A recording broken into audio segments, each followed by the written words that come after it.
Welcome to study time. നമ്മളിന്ന് 10ാം ക്ലാസ്സിലെ രണ്ടാമത്തെ ചാപ്റ്ററാണ്. അത് തീരാൻ പോവുകയാണ്.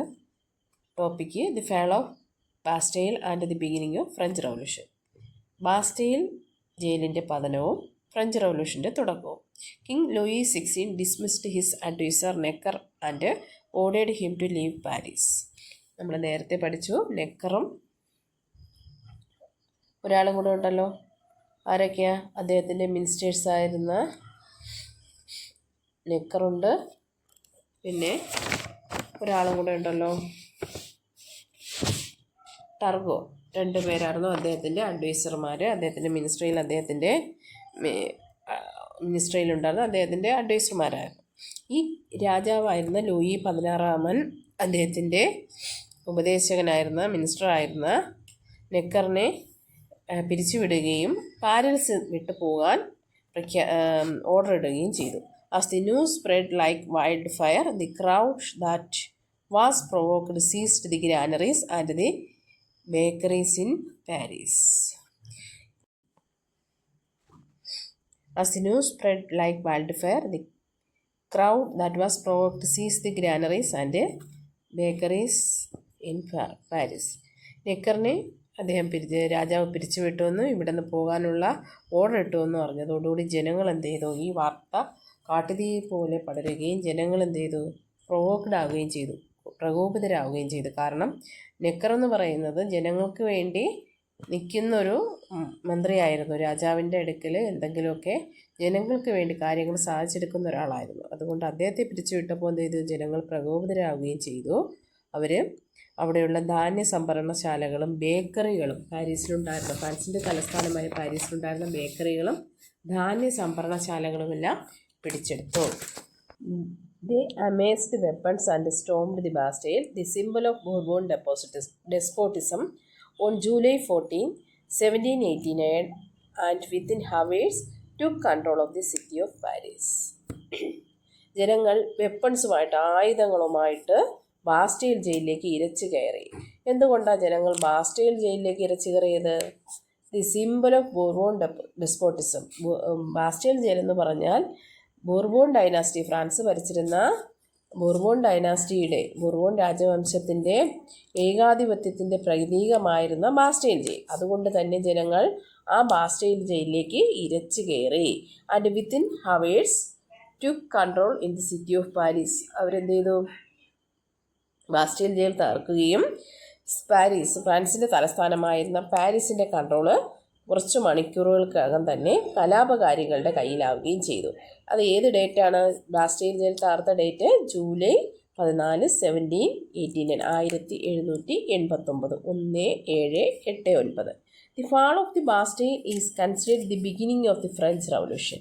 ഫ്രഞ്ച് റവല്യൂഷൻ്റെ തുടക്കം എന്ന് പറയുന്ന സംഭവം ഏതാണ്? ബാസ്റ്റൈൽ ജയിലിൻ്റെ തകർച്ച. The fall of Bastille which is the beginning of French revolution എന്ന് ചോദിച്ചാൽ ഏതാ? Fall of the Bastille prison. Bastille ജയിലിൻ്റെ തകർച്ചയാണ് ഫ്രഞ്ച് റവല്യൂഷൻ്റെ തുടക്കം കുറിച്ചത്. Violence spread to the French countryside and tax collectors also fell prey to the people's anger. എങ്ങും ജനങ്ങൾ എന്ത് ചെയ്തു? അത്ര നാളും അടക്കി വച്ചിരുന്ന അവരുടെ ദേഷ്യവും സങ്കടവും അവരുടെ പ്രതിഷേധവും എല്ലാം അങ്ങനെ പുറത്തു ചാടി. അതുകൊണ്ട് തന്നെ ജനങ്ങൾ വയലൻ്റായി. അവർ വളരെയധികം പ്രകോപിതരായി. രാജ്യമൊട്ടൊക്കെ ഉള്ള ടാക്സ് പിരിക്കുന്നവരെന്ത് ചെയ്തു? ജനങ്ങളുടെ കോപത്തിനിരയായി. Louis 16 fearing the റാത്ത് of the people. രാജാവായ ലൂയി 14 തന്നെ എന്ത് ചെയ്തു? ജനങ്ങളുടെ രോഷത്തെ എന്ത് ചെയ്തു? റാത്ത് എന്ന് പറഞ്ഞാൽ രോഷത്തെ ഭയന്നു. Approved the laws passed by national assembly. അതുകൊണ്ട് തന്നെ ചില നിയമങ്ങൾ ജനങ്ങൾക്ക് അനുകൂലമായിട്ട് അദ്ദേഹം എന്ത് ചെയ്തു? നാഷണൽ അസംബ്ലിയിൽ പാസ്സാക്കി. അദ്ദേഹം അങ്ങനെ ഈ ബാസ്റ്റൈൽ പ്രിസണിൻ്റെ തകർച്ചയ്ക്ക് ശേഷം ജനരോഷം ഭയന്ന് ലൂയി 16 നാഷണൽ അസംബ്ലിയിൽ പാസ്സാക്കിയ ചില പരിഷ്കാരങ്ങളാണ്. Some of the reforms passed by the national assembly are given below. അങ്ങനെ പാസ്സാക്കിയ നിയമങ്ങളാണ്: 1. Abolition of slavery. അടിമത്തം നിർത്തലാക്കാൻ ഇടയായ സാഹചര്യം ഏതാണ്? The fall of Bastille prison. Taking away the special powers vested on the nobility. പ്രഭുക്കന്മാർക്കുണ്ടായിരുന്ന പ്രത്യേക അധികാരങ്ങൾ എന്ത് ചെയ്തു? എടുത്തു കളഞ്ഞു. Abolish the tax the people had to pay to the Catholic church. Catholic പള്ളിക്ക് വേണ്ടി അല്ലെങ്കിൽ കത്തോലിക് ചർച്ചിന് നൽകിയിരുന്ന ടാക്സ് ജനങ്ങൾ കൊടുക്കണ്ട എന്ന്, അല്ലെങ്കിൽ അത് എടുത്തു കളയുന്നു. ജനങ്ങൾക്ക് പിന്നെ ടാക്സ് കൊടുക്കണ്ട എന്ന് പറഞ്ഞു. പള്ളിക്ക് രാജാവിന് മാത്രം ടാക്സ് കൊടുത്താൽ മതി, പള്ളിക്ക് കൊടുക്കണ്ട എന്ന് പറഞ്ഞു. Cancellation of additional taxes. Additional ആയിട്ടുള്ള എല്ലാ ടാക്സുകളും എന്ത് ചെയ്തു? എടുത്തു കളഞ്ഞു. അപ്പോൾ ജനങ്ങളുടെ രോഷം രാജാവിനെ ഭയപ്പെടുത്തി. അതുകൊണ്ടാണ് ഇത്രയും റിഫോംസുകൾ അദ്ദേഹം പാസ്സാക്കിയത്. ഇനി അടുത്തത് women and the French revolution. സ്ത്രീകളുടെ പ്രാതിനിധ്യമാണ്. സ്ത്രീകളും ഫ്രഞ്ച് റവല്യൂഷൻ, സ്ത്രീകൾ എങ്ങനെയാണ് ഫ്രഞ്ച് റവല്യൂഷനിൽ പ്രവർത്തിച്ചതെന്നാണ്. Food shortage and the policies of Louis XVI who did not cooperate with the national assembly forced women to join the struggle. എന്തുകൊണ്ടാണ് സ്ത്രീകൾ ഈ രംഗത്തേക്ക് വരാൻ, ഫ്രഞ്ച് റവല്യൂഷനിൽ ജോയിൻ ചെയ്യാൻ തുടങ്ങിയത്? അതിനൊരു കാരണമുണ്ട്. 2 കാരണങ്ങളാണ്. ഫുഡ് ഷോർട്ടേജും, ഭക്ഷ്യധാന്യങ്ങളുടെ shortage, and the policies of Louis XVI. Louis 16 ചില നയങ്ങളും did not cooperate with the national assembly. National അസംബ്ലിയുമായിട്ട് കോപ്പറേറ്റ് ചെയ്യാതിരുന്ന ലൂയി 16 നയങ്ങളും ഫുഡ് ഷോർട്ടേജും സ്ത്രീകളെ എന്ത് ചെയ്തു? ഈ ഫ്രഞ്ച് റവല്യൂഷൻ്റെ ഭാഗമാകാൻ നിർബന്ധിതരാക്കി. Thousands of women marched to the Versailles palace in Paris. Bourbon ഡൈനാസ്റ്റിയുടെ മറ്റൊരു അധികാര കേന്ദ്രമായിരുന്നു വെഴ്സൈൽസ് പാലസ്. പാരീസിലെ വെഴ്സൈൽസ് പാലസിലേക്ക് ആയിരക്കണക്കിന് സ്ത്രീകൾ എന്ത് ചെയ്തു? മാർച്ച് ചെയ്തു. The residence of Bourbon kings carrying brooms, swords, spears and guns. വെറുതെ അല്ല അവർ മാർച്ച് ചെയ്തത്. രാജാവിൻ്റെ റെസിഡൻസിലേക്ക്, വസതിയിലേക്ക് ആയിരക്കണക്കിന് വരുന്ന സ്ത്രീകൾ ക്യാരിയിങ് ബ്രൂംസ്, ചൂലുകളുമായിട്ട്, സോർഡ്സ്, കുന്തങ്ങളുമായിട്ട്, വാളുകളുമായിട്ട്, സ്പീയേഴ്സ്, കുന്തങ്ങളുമായിട്ട്, ആൻഡ് ഗൺസ്, തോക്കുകളുമായിട്ടൊക്കെ എന്ത് ചെയ്തു? അവർ കയ്യിൽ കിട്ട ആയുധങ്ങളുമായിട്ടൊക്കെ അവരെന്ത് ചെയ്തു? വെഴ്സൈൽസ് പാലസിലേക്ക് മാർച്ച് ചെയ്തു. A large crowd accompanied them. അവരോടൊപ്പം ഒരു വലിയ ജനക്കൂട്ടം തന്നെ പിന്തുടർന്നു. They forcefully brought the king and his family to Paris. അവർ ബലമായിട്ട് രാജാവിനെയും അദ്ദേഹത്തിൻ്റെ കുടുംബാംഗങ്ങളെയും പാരീസിലേക്ക് കൊണ്ടുവന്നു. Louis XVI forcefully brought the king and the Louis XVI assured them that he would not accept the decisions of the National Assembly without any reservations. Louis 16 കൊണ്ട് ബലമായി എന്ത് ചെയ്തു? അവരുടെ ഫാമിലിയെയും ലൂയി 16 പാരീസിലേക്ക് കൊണ്ടുവന്നു. ലൂയി 16 എന്ത് ചെയ്തു? അവർക്ക് ഉറപ്പ് നൽകി നാഷണൽ അസംബ്ലിയിലേക്ക് ഒരു റിസർവേഷനും ഇല്ലാതെ കാര്യങ്ങളെല്ലാം അല്ലെങ്കിൽ നിയമങ്ങളെല്ലാം നടപ്പാക്കാമെന്ന് ഉറപ്പ് നൽകി. ഇങ്ങനെ മാർച്ച് നടത്തിയ സ്ത്രീകളെ പ്രധാനികളായിരുന്നു ഒളിമ്പിയ ഡി ഗൂർഷേ, ഫ്രഞ്ച് പേരാണ്. ഈ famous playwright and activist in ഫ്രാൻസിലെ ഒരു പ്രധാനപ്പെട്ട പ്ലേ റൈറ്റ്, നാടകകൃത്തും ആക്ടിവിസ്റ്റും ആയിരുന്നു ഒളിമ്പിയ ദെ ഗൂർഷേ എന്ന് പറയുന്ന സ്ത്രീ. Was a strong female voice who advocated for women's right during the revolution. സ്ത്രീകളുടെ അവകാശങ്ങൾക്ക് വേണ്ടി ഫ്രഞ്ച് റവല്യൂഷൻ്റെ സമയത്ത് സംസാരിച്ചിരുന്ന സ്ത്രീയാണ് Olympia de ഗൂർഷേ.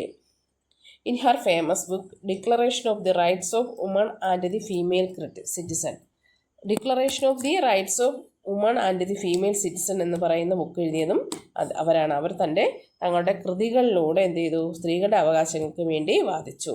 She demanded that woman should have the same rights as men. പുരുഷന്മാർക്കുള്ളതുപോലെ തുല്യ അവകാശങ്ങൾ സ്ത്രീകൾക്കുണ്ടെന്ന് ഒളിമ്പിയ എന്ത് ചെയ്തു? വാദിച്ചു. She stood for a social structure in which women had equal power and equal rights like men. പുരുഷന്മാർക്കുള്ളതുപോലെ സ്ത്രീകൾക്കും തുല്യ അധികാരവും തുല്യ അവകാശങ്ങളും തുല്യ പവറും വേണമെന്ന് അവർ സമൂഹത്തിൽ വേണമെന്ന് ഒളിമ്പിയ വാദിച്ചു. Madam Jenny Roland was another woman who stood for women's equality. സ്ത്രീകളുടെ ഇക്വാലിറ്റി, സമത്വത്തിന് വേണ്ടി വാദിച്ച മറ്റൊരു സ്ത്രീയായിരുന്നു മാഡം ജീൻ റോളാൻഡ് എന്ന് പറയുന്ന ആൾ. The right to property and the right to divorce were some of the achievements they gained through women's rights movements. സ്ത്രീകളുടെ അവകാശങ്ങൾക്ക് വേണ്ടിയുള്ള മൂവ്മെൻറ്റിലൂടെ അവർ നേടിയെത്ത ചില കാര്യങ്ങളാണ് ഡിവോഴ്സ്, വിവാഹമോചനത്തിനുള്ള അവകാശവും, പ്രോപ്പർട്ടി, റൈറ്റ് ടു പ്രോപ്പർട്ടി, സ്വത്തവകാശത്തിന്മേലുള്ള അവകാശവും. അപ്പോൾ സ്ത്രീകളും ഫ്രഞ്ച് റവല്യൂഷനും എന്നുള്ള ടോപ്പിക്കിൽ 2 പേരുകൾ ഓർത്തിരിക്കുക. മാഡം ജെന്നി റോളണ്ടും ഒളിമ്പിയ ഡെ ഗൂർഷെ അവരുടെ പ്രവർത്തനങ്ങളും. എന്തൊക്കെയാണെന്ന് ചോദിക്കാം. ഷോർട്ട് നോട്ടായിട്ട് ചോദിക്കാൻ വളരെ സാധ്യതയുണ്ട്. Clothing as a symbol of protest. Additional റീഡിംഗാണ്. പ്രതിഷേധത്തിൻ്റെ മറ്റൊരു മുഖം എന്ന് പറയുന്നത് വസ്ത്രധാരണ രീതിയായിരുന്നു. The French nobility traditionally wore a type of pants called breeches that reached down to the knees. ഫ്രാൻസിലെ ഉന്നത കുലജാതകരെല്ലാം പാരമ്പര്യമായിട്ട് ധരിച്ചിരുന്നത് ഒരു ടൈപ്പ് പാൻ്റായിരുന്നു. അതിന് പറയുന്ന പേരാണ് breeches that reached down to the knee വരെ താഴ്ന്നു കിടക്കുന്ന ഒരു തരം ഡ്രസ്സാണ് അവർ ധരിച്ചിരുന്നത്. As a protest against the nobility. പ്രഭുക്കന്മാർക്കെതിരെയുള്ള പ്രൊട്ടസ്റ്റായിട്ട് വർക്കേഴ്സ്, തൊഴിലാളികളും പെസൻസ്, കൃഷിക്കാരും എന്ത് ചെയ്തു? Began to wear long trousers called pantaloons that reached down to the ankles വരെ, കണങ്കാൽ വരെ, ആംഗിൾസ് വരെ എത്തുന്ന തരത്തിലുള്ള നീളമേറിയ കുപ്പായങ്ങൾ എന്ത് ചെയ്തു? വർക്കേഴ്സിനും പേഴ്സൺസും ഒക്കെ നൊബിലിറ്റിയിലുള്ള പ്രതിഷേധമായിട്ട് അവരെന്ത് ചെയ്തു? ധരിച്ചു. ഇതിനെ പറയുന്ന പേരാണ് pantaloons. They came to be known as transculators എന്നാണ്. ട്രാൻസ്കുലേറ്റർ എന്നാണ് വായിക്കുന്നത്. ട്രാൻസ്കുലേറ്റേഴ്സ് എന്ന് അറിയപ്പെടുന്നു. And pantaloons became a symbol of support for the റവല്യൂഷൻ്റെ ഫ്രഞ്ച് വിപ്ലവത്തിൻ്റെ സപ്പോർട്ടായിട്ട് പാൻറ്റലൂൺസ് കണക്കാക്കി പോയിരുന്നു. The fact that more people started wearing pantaloons was evidence that the revolution had become popular. ഒരുപാട് ജനങ്ങൾ ഈ പാൻറ്റലൂൺസ് ധരിച്ചത് നിമിത്തം റവല്യൂഷൻ ഒരുപാട് ജനങ്ങളുടെ ഇടയിൽ പോപ്പുലർ ആവാൻ തുടങ്ങി. The Phrygian cap was also symbol of the revolution. Workers wore the red Phrygian cap to be signify that they had been freed from slavery. മറ്റൊരു സിംബലായിരുന്നു, പാൻറ്റലൂൺസ് പോലെ തന്നെ മറ്റൊരു സിംബലായിരുന്നു ഫ്രിജിയൻ ക്യാപ്പ്. അത് നീളമുള്ള തൊപ്പിയായിരുന്നു. വർക്കേഴ്സ്, തൊഴിലാളികൾ എന്ത് ചെയ്തു? ചുവന്ന ഫ്രിജിയൻ ക്യാപ്പ് ധരിച്ചിരുന്നു. അതെന്തിനെയാണ് സിഗ്നിഫൈ ചെയ്യുന്നത്? അവർ അടിമത്തത്തിൽ നിന്ന് ഫ്രീ ആണ് എന്ന് കാണിക്കാനാണ് ഫ്രിജിയൻ ക്യാപ്പ് ധരിച്ചിരുന്നത്. അതിൽ പറഞ്ഞിരിക്കുന്നത് മറ്റൊന്നുമില്ല, പാൻറ്റലൂൺസും ഫ്രിജിയൻ ക്യാപ്പും അവർ അടിമത്തിൽ നിന്ന് ഫ്രീ ആണെന്ന് കാണിക്കാനും, പിന്നെ നൊബിലിറ്റിയോടുള്ള പ്രതിഷേധമായിട്ട് വർക്കേഴ്സും പ്രസൻസും ധരിച്ചിരുന്ന ക്ലോത്തും തൊപ്പിയുമായിരുന്നു. ഇത് രണ്ടും ഓർത്തിരുന്നാൽ മതി. Next, new constitution. ഫ്രാൻസിന് വേണ്ടി ഒരു പുതിയ കോൺസ്റ്റിറ്റ്യൂഷൻ, ഭരണഘടന എഴുതി ഉണ്ടാക്കുന്നു. Men are born and remain free and equal in rights.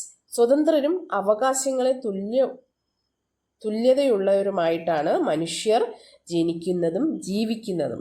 ഈ വരികൾ എന്ന് പറഞ്ഞത് the above quotations is taken from the declaration of human rights which was given to the preamble of constitution prepared for France by the national assembly.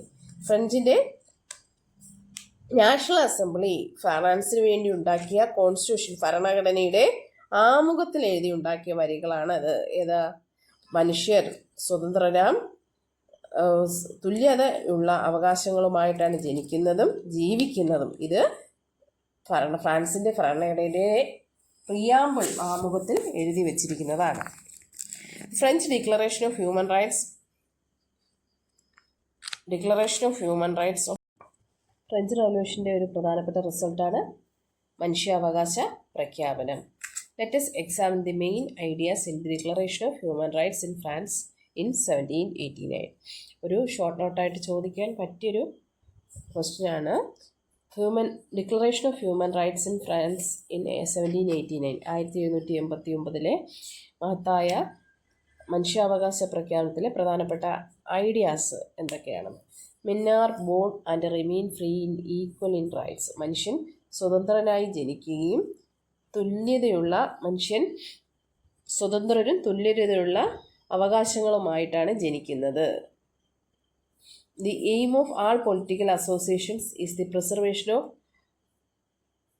The natural and inseparable rights of മാൻ. എല്ലാ രാഷ്ട്രീയ പ്രസ്ഥാനങ്ങളുടെയും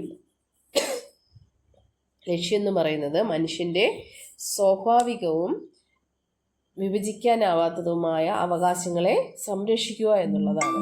these are all rights to liberty. ഇതിൽ ഉൾപ്പെടുന്നത് ലിബർട്ടിക്കുള്ള റൈറ്റുകൾ, property, security and resistance to oppression.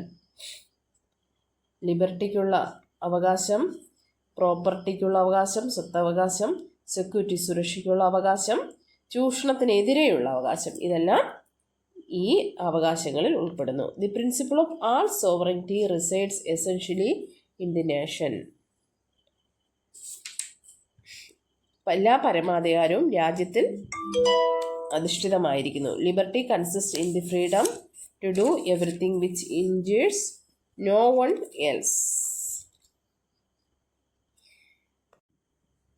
The principle of all sovereignty resides essentially in the nation. എല്ലാ പരമാധികാരവും രാജ്യത്തിൽ കുടികൊള്ളുന്നു. Liberty consist in the freedom to do everything which injures no one else. സ്വാതന്ത്ര്യം എന്ന് പറയുന്നത് മറ്റൊരാളുടെ അവകാശത്തെ മുറിവേൽപ്പിക്കാതിരിക്കുക, അല്ലെങ്കിൽ അവരുടെ അവകാശത്തെ തടയാതിരിക്കുക എന്നുള്ളതാണ്. The law can only prohibit such actions as harmful to the society. മറ്റുള്ളവരെ ഹർട്ട് ചെയ്യാൻ അല്ലെങ്കിൽ മറ്റുള്ളവരെ വേദനിപ്പിക്കുന്ന പ്രവൃത്തികളെ തടയുന്നതിനുള്ള അവകാശം മാത്രമേ ആർക്കുള്ളൂ? നിയമത്തിന് ഉള്ളൂ. The French national assembly implemented many reforms in the social, economic and political spheres of France. French national assembly ഒരുപാട് റിഫോമുകൾ സോഷ്യൽ ആൻഡ് എക്കണോമിക്, സാമൂഹികവും സാമ്പത്തികവും രാഷ്ട്രീയപരമായ മേഖലകളിൽ റിഫോമുകൾ നടപ്പിലാക്കിയിട്ടുണ്ട്. ദി മോസ്റ്റ് ഇമ്പോർട്ടൻ്റ് റിഫോമുകൾ, പ്രധാനപ്പെട്ട റിഫോമുകൾ ഏതൊക്കെയാണെന്നാണ് പറയാൻ പോകുന്നത്. ഫ്രഞ്ച് നാഷണൽ അസംബ്ലി പാസ്സാക്കിയ റിഫോമുകൾ. Implemented a unified constitution throughout the country. രാജ്യത്തുടനീളം ഒരു ഏകീകൃത കോൺസ്റ്റിറ്റ്യൂഷൻ ഉണ്ടാക്കി, ഭരണഘടന ഉണ്ടാക്കി. Issued a new paper currency called അസൈനാറ്റ്. What is അസൈനാറ്റ് എന്ന് ചോദിക്കും. ഒരു പുതിയ ഫ്രഞ്ച് നാഷണൽ അസംബ്ലി വിപ്ലവത്തിന് ശേഷം കൊണ്ടുവന്ന പുതിയ പേപ്പർ കറൻസിയാണ് assignat. Confiscated the properties controlled by the religious leaders. മതപുരോഹിതന്മാരുടെ സ്വത്തുകൾ അല്ലെങ്കിൽ അവർ കൺട്രോൾ ചെയ്തിരുന്ന എല്ലാ പ്രോപ്പർട്ടികളും വസ്തുവകകളും അവർ കണ്ടുകെട്ടി. Declared the complete religious tolerance. രാജ്യത്തുടനീളം റിലീജിയസ് ടോളറൻസ്, മതസഹിഷ്ണുത കൊണ്ടുവന്നു. Clergy became salaried government employees. പുരോഹിതന്മാരെ ഗവൺമെൻറ് എംപ്ലോയി കിട്ടുന്ന തരത്തിലുള്ള ആൾക്കാരാക്കി മാറ്റി. ഇനി അസൈനാറ്റ് എന്ന് പറഞ്ഞാൽ 1789 ഫ്രാൻസ് ഗവൺമെൻറ് ഇഷ്യൂ ചെയ്ത ഒരു പേപ്പർ കറൻസിയാണ് അസൈനാറ്റ്. ഫ്രഞ്ച് എക്കോണമിയെ സ്റ്റെബിലൈസ് ചെയ്യാനായിട്ട് കൊണ്ടുവന്ന ഒരു കറൻസിയാണ് അസൈനാറ്റ് എന്ന് പറയുന്നത്.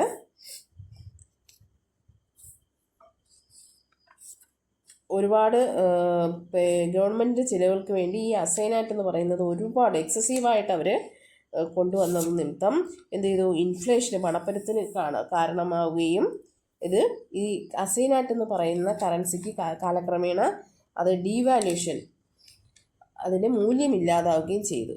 പിന്നെ 1796 1796 തൊട്ട് അസൈനാറ്റിന് വലിയ വിലയൊന്നും ഇല്ലാതായി. Rain of terror and the September massacre. In 1792, a new governing body called the National Convention came into being in place of National Assembly. 1792 national അസംബ്ലിക്ക് പകരം, അതുവരെ നാഷണൽ അസംബ്ലിയാണ് അവിടെ കാര്യങ്ങൾ നോക്കിയിരുന്നത്, അതിന് പകരം ഒരു പുതിയ ഭരണ സംവിധാനം അവിടെ നിലവിൽ വന്നു. ഒരു ന്യൂ ഗവേണിംഗ് ബോഡി നിലവിൽ വന്നു. അതിൻ്റെ പേരാണ് നാഷണൽ കൺവെൻഷൻ. ഏതിൻ്റെ സ്ഥാനത്താണ്? നാഷണൽ അസംബ്ലിക്ക് പകരമായിട്ട് നാഷണൽ കൺവെൻഷൻ വന്നു. ഇത് ചിലപ്പോൾ സ്റ്റേറ്റ്മെൻ്റ് ആയിട്ടൊക്കെ ചോദിക്കും. The national convention declared France as a republic and executed Louis 16. National convention എന്ത് ചെയ്തു? അവർ ഫ്രാൻസിനെ ഒരു റിപ്പബ്ലിക്കായിട്ട് പ്രഖ്യാപിക്കുകയും ലൂയി 16 എക്സിക്യൂട്ട് ചെയ്യുകയും തൂക്കിലേറ്റുകയും ചെയ്തു. ജാക്കോബിൻസ് സീസ്ഡ് കൺട്രോൾ ഓഫ് ഫ്രാൻസ്. ജാക്കോബിൻസ് എന്ത് ചെയ്തു? ഫ്രാൻസിൻ്റെ ഭരണം ഏറ്റെടുത്തു. That had become A republic. ഇത് റിപ്പബ്ലിക്കായതിന് നിമിത്തം റിപ്പബ്ലിക്കായതിനു ശേഷം ജാക്കോബിൻസാണ് ഫ്രാൻസിൻ്റെ കൺട്രോൾ ഏറ്റെടുത്തത്. When the major powers of Europe like Britain, Austria and Russia attacked France, a committee of public safety was formed to deal with this situation. യൂറോപ്പിലെ പ്രധാന ശക്തികളായിരുന്ന ബ്രിട്ടനും ആസ്ട്രിയയും റഷ്യയും ഫ്രാൻസിനെ ആക്രമിച്ചപ്പോൾ ആ സാഹചര്യം ഡീൽ ചെയ്യാനായിട്ട് നേരിടാനായിട്ട് അവരൊരു കമ്മിറ്റി രൂപീകരിച്ചു. അതിൻ്റെ പേരാണ് കമ്മിറ്റി ഓഫ് പബ്ലിക് സേഫ്റ്റി. അപ്പോൾ കമ്മിറ്റി ഓഫ് പബ്ലിക് സേഫ്റ്റി കൊണ്ടുവന്നത് യുദ്ധ സമയത്താണ്. ബ്രിട്ടനും ആസ്ട്രിയയും റഷ്യയും ഫ്രാൻസിനെ ആക്രമിച്ചപ്പോൾ കൊണ്ടുവന്ന കമ്മിറ്റിയാണ് ഇത് committee of public safety. Led by this committee reign of terror began in France. ഈ കമ്മിറ്റി വന്നതിന് ശേഷം ഫ്രാൻസിലൊരു ഭീകരവാഴ്ചയാണ് നടന്നത്. അതാണ് റെയിൻ ഓഫ് ടെറർ, ഭീകരവാഴ്ച. The administration of the city in Paris was in the hands of Danton, Herbert, Marat and Robespierre. ഈ committee of public സേഫ്റ്റിയിൽ ഉണ്ടായിരുന്ന ആളുകളായിരുന്നു Danton, Herbert, Marat and Robespierre. ഈ ആൾക്കാരുടെ കയ്യിലായിരുന്നു ഡാന്റൻ്റെയും ഹെർബർട്ടിൻ്റെയും മെറാറ്റിൻ്റെയും റോബസ്പിയറിൻ്റെയും കയ്യിലായിരുന്നു പാരീസ് എന്ന് പറയുന്ന സിറ്റിയുടെ അധികാരം. Thousands of people, including nobles, priests, and supporters of the king, were branded traitors and imprisoned.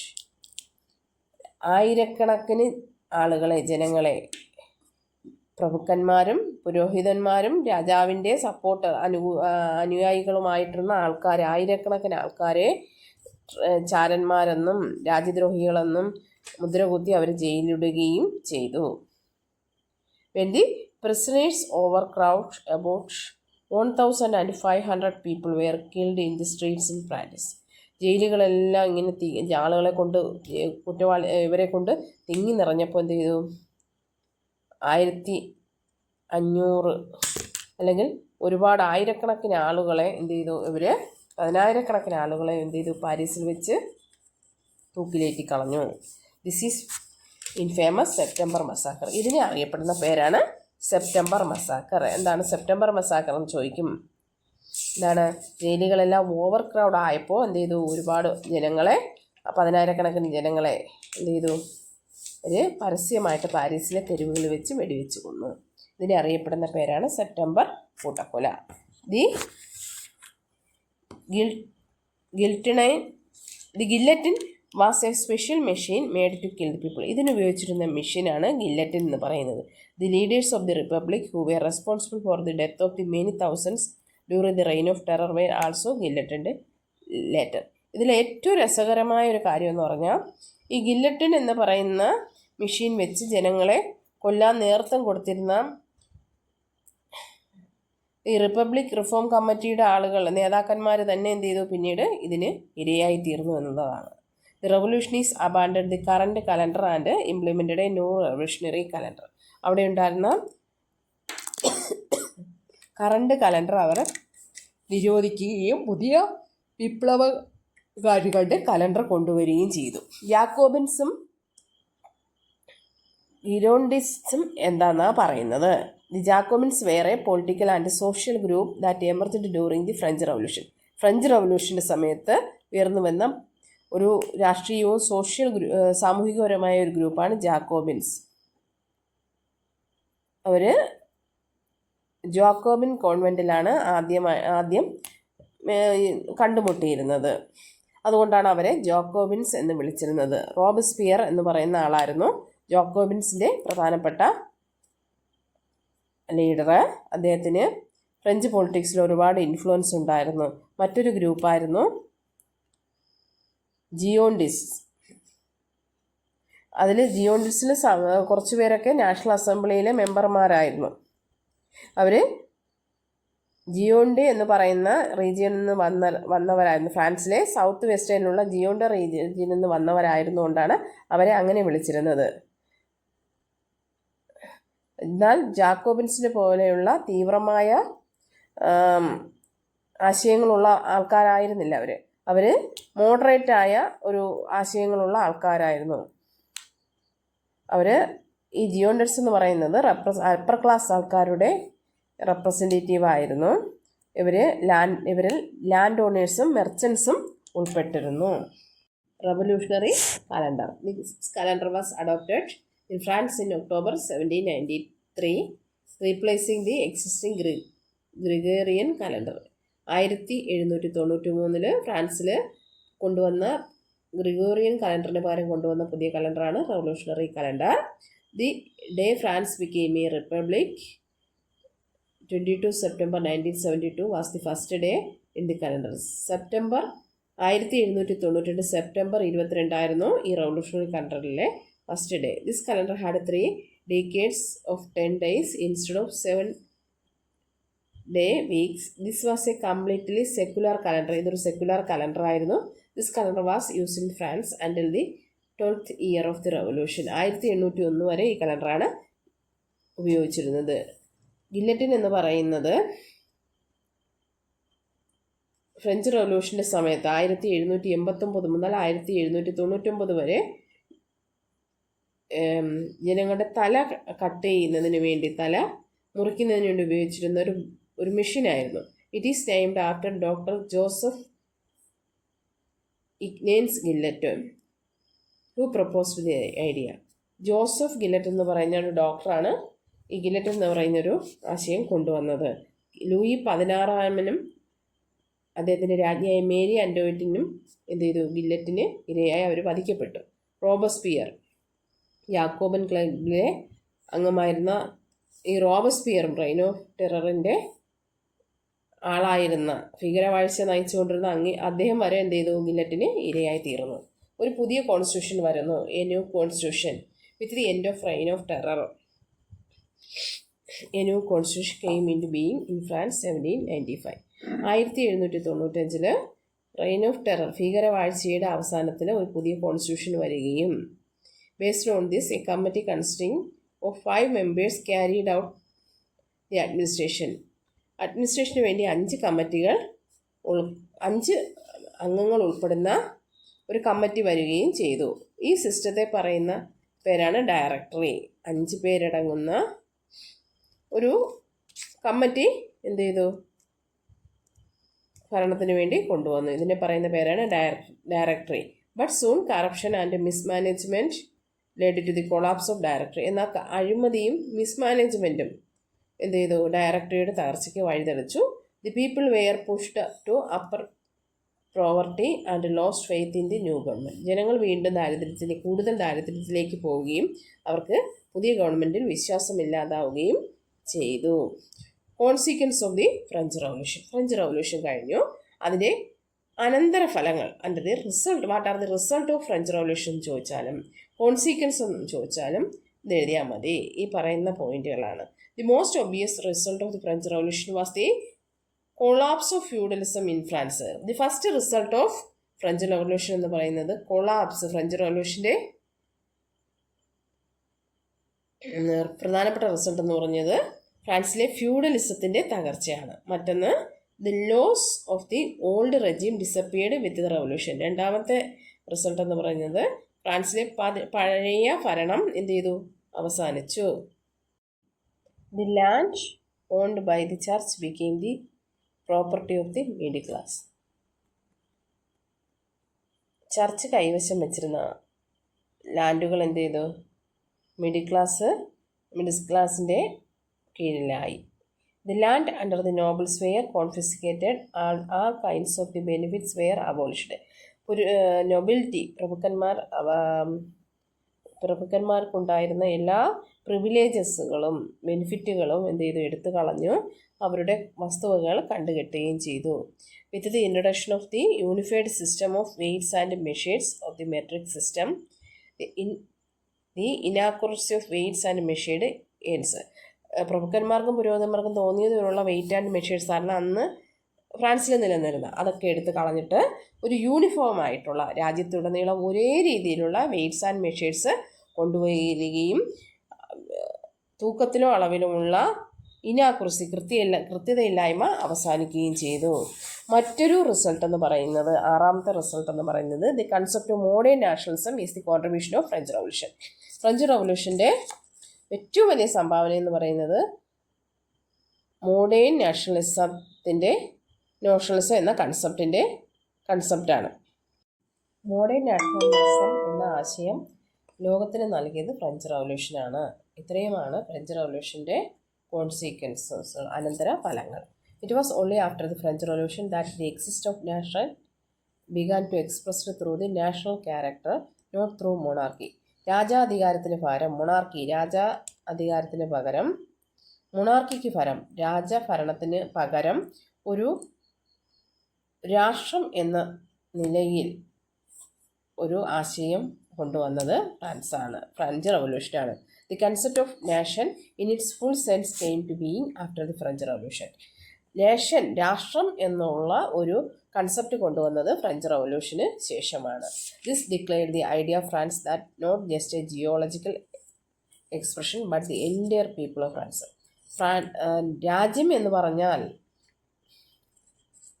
France എന്ന് പറഞ്ഞാൽ ഒരു ജിയോഗ്രഫിക്കൽ ഏരിയ മാത്രമല്ല, ഭൂമിശാസ്ത്രപരമായ ഒരു പ്രദേശം മാത്രമല്ല, ഫ്രാൻസിലെ മൊത്തം ജനങ്ങളാണെന്ന് പ്രഖ്യാപിച്ച റവല്യൂഷനാണ് ഇത് ഫ്രഞ്ച് റവല്യൂഷൻ എന്ന് പറഞ്ഞാൽ. കുറച്ച് ഫ്രാൻസ്, നമ്മൾ ഇന്ത്യ എന്ന് പറയുമ്പോൾ ഇന്ത്യയിലെ ഭൂമിശാസ്ത്രപരമായ ഇന്ത്യയുടെ അതിരുകൾ മാത്രമല്ല, അല്ലെങ്കിൽ ഫ്രാൻസിൻ്റെ അതിരുകൾ മാത്രമല്ല, അവിടുത്തെ ജനങ്ങളാണെന്ന് ഫ്രഞ്ച് റവല്യൂഷൻ എന്ത് ചെയ്തു? ലോകത്തിന് മുന്നിൽ തെളിയിച്ചു കൊടുത്തു. Another concept was grew with nationalism is democratic system of government. മറ്റൊരു കൺസെപ്റ്റ് എന്ന് പറയുന്നത് നാഷണലിസം, ജനാധിപത്യ രീതിയിലുള്ള ഭരണക്രമമാണ്. It was after the French Revolution that the foundation of democratic rule based on Rousseau's idea of sovereignty of the people was realized. തത്വചിന്തകനായ റൂസോയുടെ ജനങ്ങളുടെ പരമാധികാരം എന്നുള്ള ഒരു democratic രീതിയിലുള്ള ഭരണക്രമം ഫ്രാൻസിൽ നിലവിൽ വന്നു. The French Revolution also influenced the struggles for national independence that took place in Asia and Africa in the 19th and 20th century. പിന്നീടുള്ള ഏഷ്യയിലെയും ആഫ്രിക്കയിലെയും സ്വാതന്ത്ര്യത്തിന് വേണ്ടിയുള്ള 19-20 നൂറ്റാണ്ടിലെ സ്വാതന്ത്ര്യത്തിന് വേണ്ടിയുള്ള മറ്റുള്ള രാജ്യങ്ങളിലെ വിപ്ലവങ്ങളെ എന്ത് ചെയ്തു? ഈ ഫ്രഞ്ച് റവല്യൂഷൻ ഒരുപാട് ഇൻഫ്ലുവൻസ് ചെയ്തു, ഇൻക്ലൂഡിങ് ഇന്ത്യൻ ഫ്രീഡം സ്ട്രഗിൾ.